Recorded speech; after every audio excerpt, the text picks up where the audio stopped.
Hi everyone, I'm Jonathan Schwartz, and today I'm joined by John Backus, Jason Heng, and Jansen Lee. Together, we are the team behind CodeGenius, a powerful code assessment grader. Now, the reason we were compelled to make this is because here at Full Stack, our instructors have to grade hundreds of tests every cohort. And unfortunately, the process of grading is quite difficult and convoluted. They have to go on GitHub. They have to find their students' repositories and git clone each one individually. They have to keep scores in a spreadsheet. And finally, they have to send comments back to students as a pull request. So we felt that we can make this process a lot simpler. And so we did by turning it into a single page web application. Here to expand on this is John Backus. Thank you, John. I'm really excited to talk to you about the user experience. We spent a lot of time thinking about the instructor process, and I don't know if you've seen this cartoon from XKCD, but the instructor process was grading process was a lot like the Nebraska church group, where they have there's this giant sprawling spreadsheet that they end up reinventing everything with. So we wanted to have a single page where the instructor could interact with everything. So the instructor selects a student first, and he's greeted by the Genius bot. Genius bot injects a sense of fun into a tedious process. And then from there, he can select some student code, and then he adds his first comment. Now, a comment is a dynamic React component that he can attach all sorts of content to. And so the first thing he's going to do is go through the student code and find something that he wants to mark up. So in this case, he finds something that could have been handled a little bit better. He selects it and annotates it, which attaches it to the comment.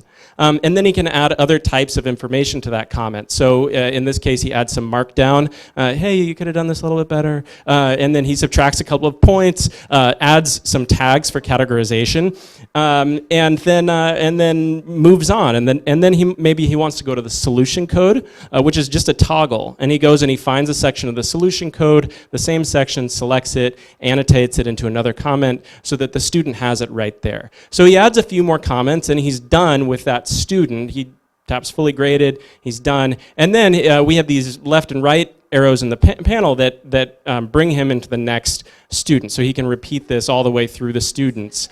And then when he's done with all the students, he taps send to students, and it sends a really nice notification to all the students in that class who've taken that assessment. So we think that our focus on the user experience really distinguished us from a GitHub-only approach. And to talk more about the GitHub-only, or to talk more about our integration with the GitHub API, I'm going to hand it over to Jason Heng. Thank you, John. So during our assessment creation process, we utilize the GitHub API. Let's go over an example. Here, we have a logged in user. We use GitHub to find all the organizations where the user has a role of owner. We'll select Full Stack Academy. Now we'll find all the teams under Full Stack. We'll select Team 1604. Now we'll find all the repositories under Full Stack. We're looking for two that are related to this assessment, the starting point and solution repo. We use GitHub to compare these two repos to find what files have changed. We use this list to generate possible solution files for this assessment. Finally, we find all the team members for the selected team and forks of the starting point repo. At this point, our app will create a model called student test that will be used to associate each team member to a fork and this assessment. Now, Jansen will go over how we use React and Redux in our application. Thank you, Jason. So React made us rethink how we should design our app. So we've approached our app in a more component-based way. We focus on creating smaller components, like presentational ones, that allow us to reuse them in the student view. And this kept our code base really dry. So with this many components, it was important to us how they communicate with each other. So we learned Redux to help us with that. It made it a lot easier. An example of that is how each of our components know about the current assessment and the current student through Redux store. And in the store, there's also information from GitHub about the repo, like the assessment repo and the student fork repo. With that information, when they go through the different panels, they have the necessary information to grade the student or other students. It was a pleasure creating CodeGenius for full stack instructors. We learned a lot about React, Redux, ES6, and even some ES7. Thank you guys all for your time. You can check us out at codegenius.co.